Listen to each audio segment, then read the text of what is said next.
ममता कुलकर्णी को तो आप जानते ही होंगे। अरे, ये वही ममता कुलकर्णी हैं, जो कुछ समय पहले महाकुंभ में किन्नर अखाड़े की महामंडलेश्वर बनी थी और इनको लेकर काफ़ी ज़्यादा विवाद हुआ था और नौबत यहाँ तक आ गई थी कि उनको इस पद से इस्तीफा देने की मांग उठने लगी थी। लोग यह कह रहे हैं कि आखिरकार कैसे एक बॉलीवुड एक्ट्रेस महामंडलेश्वर बनाया जा सकता है। आपको बता दूं कि ममता कुलकर्णी बॉलीवुड की मशहूर एक्ट्रेस रह चुकी हैं और इस पे इनको लेकर काफ़ी ज़्यादा मामला जो है गर्म हो गया था और इनकी महामंडलेश्वर बनाने पर बहुत सारे सवाल उठ रहे थे कि क्यों बनाया गया और एक बॉलीवुड एक्ट्रेस है, ये और एक महिला को कैसे जो है कि किन्नर अखाड़े का महामंडलेश्वर बना दिया गया है।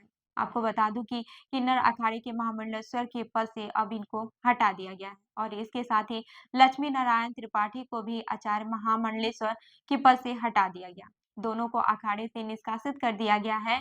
इस कार्यवाही को किन्नर अखाड़े के संस्थापक अजय दास ने किया है, जिन्होंने शुक्रवार को यह ऐलान किया कि अब किन्नर अखाड़े का पुनर्गठन होगा। इसके साथ ही नए आचार्य महामंडलेश्वर का ऐलान भी जल्द किया जाएगा। वहीं ममता कुलकर्णी को किन्नर अखाड़े का महामंडलेश्वर बनाए जाने के बाद से ही विवाद शुरू हो गया था, जैसा मैंने पहले बताया और लोग यह सवाल उठा रहे थे कि एक महिला को किन्नर अखाड़े का प्रमुख कैसे बना सकते हैं। यह सवाल उनके पद के साथ जुड़ी कई चर्चाओं का हिस्सा बने, लेकिन ममता ने इस सवाल का जवाब देते हुए कहा था कि लक्ष्मी नारायण त्रिपाठी ने उनकी 23 साल की तपस्या को समझा और उन्हें महामंडलेश्वर बनने का निमंत्रण दिया।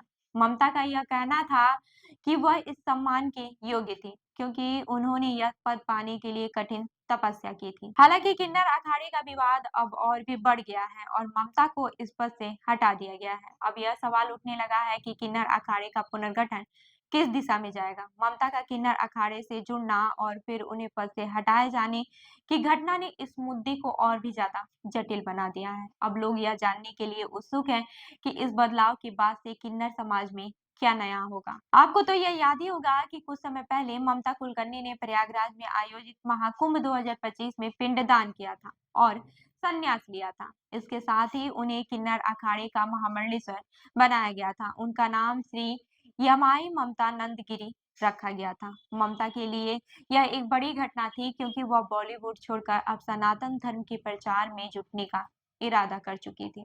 लेकिन उनके किन्नर अखाड़े से जुड़ने के बाद ही यह सवाल उठने लगा था कि एक महिला को इस अखाड़े का महामंडलेश्वर क्यों बनाया गया।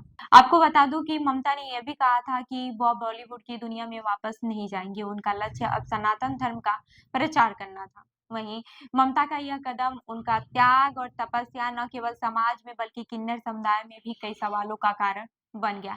एक महिला का किन्नर अखाड़े से जुड़ना और उसी महामंडलेश्वर का पद देना, यह एक ऐसी घटना थी जिसे समझने में समय लग रहा था।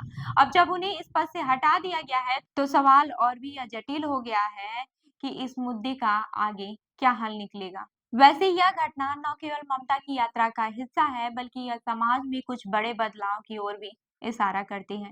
किन्नर अखाड़े का यह निर्णय और ममता का हटा दिया जाना हमें यह सोचने पर मजबूर करता है कि समाज में धर्म, जाति और लिंग के आधार पर क्या बदलाव आ रहे हैं और यह बदलाव समाज के लिए कितने मायने रखता है। तो जो ममता कुलकर्णी है, उनको पद से हटा दिया गया है, किन्नर अखाड़े के महामंडलेश्वर पद से।